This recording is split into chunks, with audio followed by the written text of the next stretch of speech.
Otep, aujourd'hui je vais parler avec vous des groupes de recherche qui parlent de la spiritualité. Vous voyez, généralement sur Facebook, il y a des groupes, mais également il y a des groupes sur WhatsApp dans lesquels on parle de spiritualité, des groupes entre guillemets pour l'éveil de la conscience des Africains, parce qu'on en trouve, il y a beaucoup de groupes qui sont formés euh, soit en Afrique, soit en Occident, mais pour les Africains. Donc on invite beaucoup plus les Africains à se reconnecter à la spiritualité des anciens, la spiritualité kamite.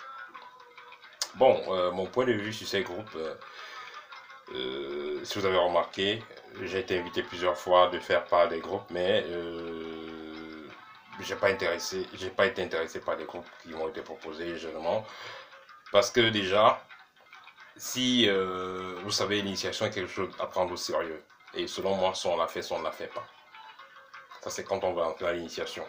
Mais si c'est des astuces de survie, on peut les partager gratuitement sur Internet. Il y a des astuces qu'on peut partager, se purifier, se protéger, chercher les mauvaises énergies, augmenter son taux vibratoire. Oui, ça, c'est des astuces qu'on peut partager gratuitement sur Internet.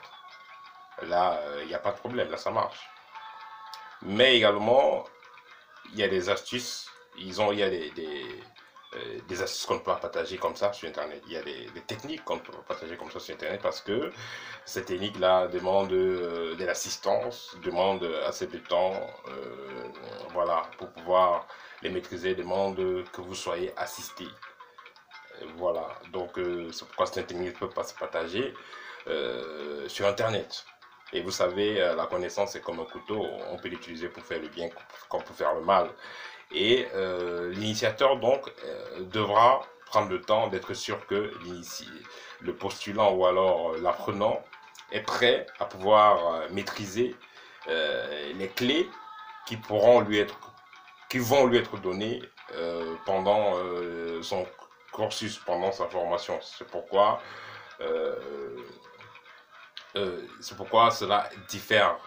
Cette forme d'initiation est très très différente de ce que vous allez donc voir partager sur le net.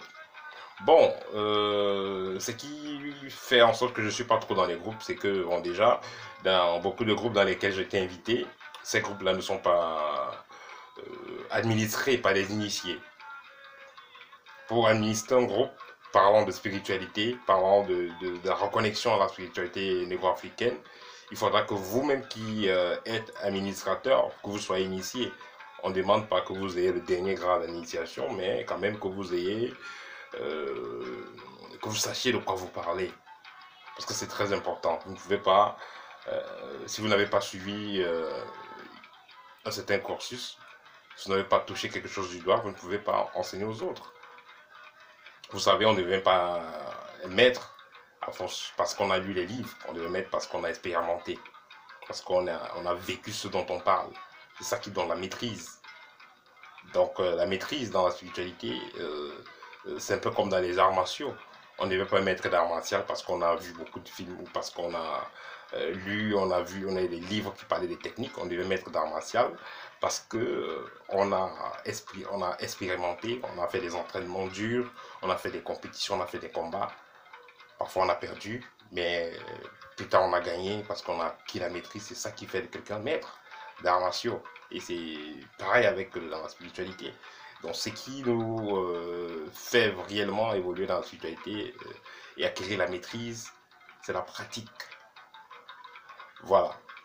Donc, voilà donc l'une des raisons pour lesquelles je ne suis pas dans des groupes WhatsApp qui parlent de spiritualité. Si je suis dans les groupes de Facebook qui parlent de spiritualité, c'est juste pour partager. Voilà. Mais dans les groupes de WhatsApp qui parlent de spiritualité, c'est un peu différent parce que, bon, voilà, chacun envoie du n'importe quoi, n'importe comment, n'importe quand. Vous voyez? Ça veut dire que vous êtes dans un groupe et puis à 10 heures, on envoie des images à l'Égypte antique. 16 heures, on envoie les pharaons. 18 heures, on envoie Sekhmet. 20 heures, on envoie comment on est en train de brûler les villages en Afrique. 21 heures, on envoie comment on est en train d'obliger les gens à porter les masques. 22 heures, donc vous voyez. Donc les groupes là, Moi, je trouve qu'il n'y a pas trop de discipline dans la plupart des groupes que moi j'ai connus, donc ça ne m'intéresse pas vraiment. Parce que bon, voilà, vous êtes dans un groupe, chaque minute, on vous envoie toujours, il y a toujours des SMS, on vous finit la batterie, on vous voit la batterie, et voilà, vous êtes perturbé même par les ondes que ça émet, parce que avec la sensibilité, vous allez ressentir les ondes et tout ça. Donc à tout moment, le téléphone doit sonner, ça doit vibrer, ça vous décharge la batterie, et voilà. Imaginez que vous êtes en train de conduire, et puis vous êtes en train de suivre un GPS, et puis les messages ne font que venir, mais vous allez vous retrouver dans la merde, parce que là, ça va tout chambouler les choses. Voilà.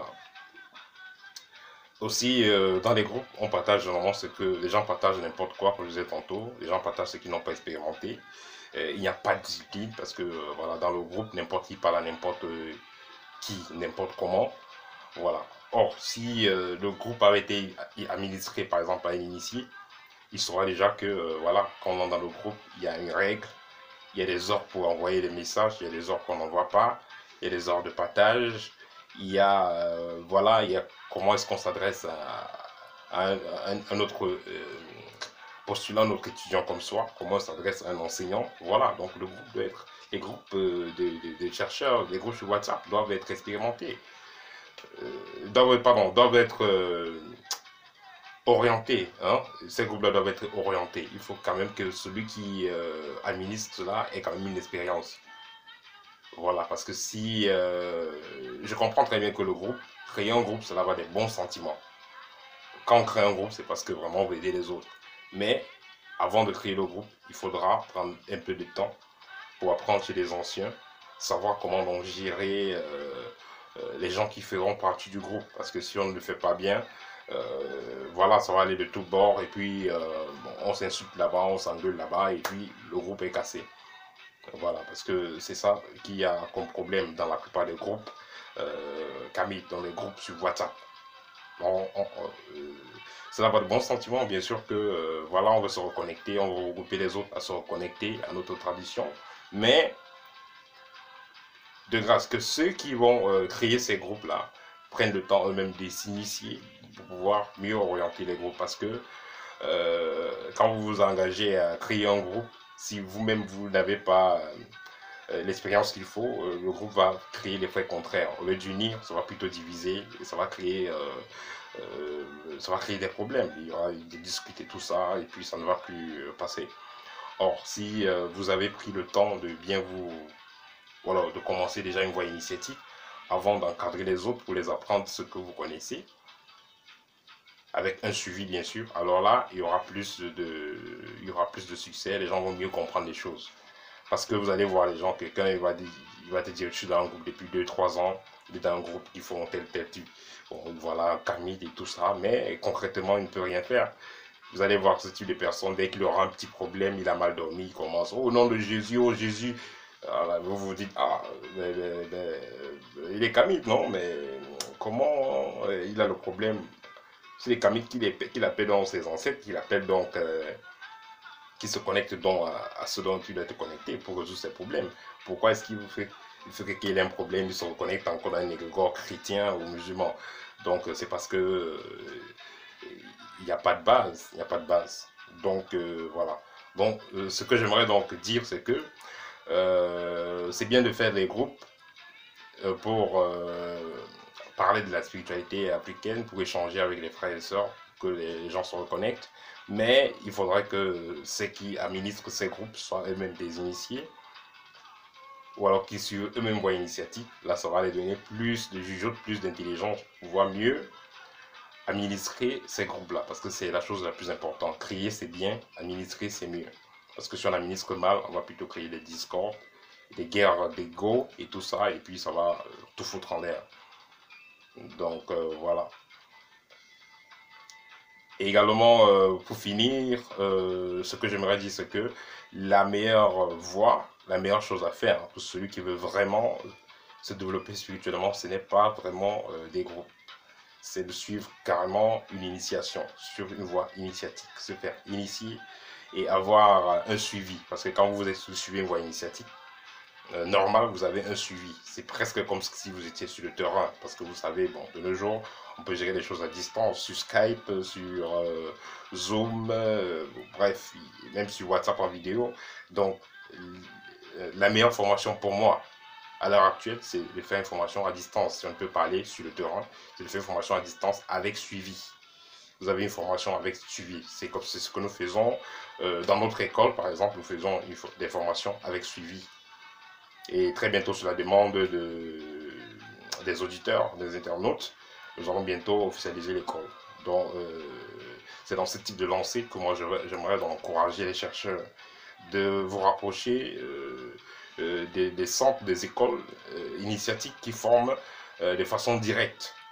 Vous allez sur des cours de façon directe, soit vous pouvez aller sur le terrain, soit sur Internet. Oui, là c'est interactif, là c'est la meilleure formation possible. Mais les trucs de groupe et tout ça, on va vous fatiguer, on va vous envoyer. C'est toujours ça, les PDF, les PDF, les PDF. Et puis celui qui vous envoie des documents n'a pas pris le temps de les vérifier, il n'a pas expérimenté cela, il n'a même pas les vrais moyens mystiques pour expérimenter ce dont il parle et tout ça. Donc ce qui fait que le suivi n'y est pas et il n'y a pas d'évolution, c'est juste le tapage.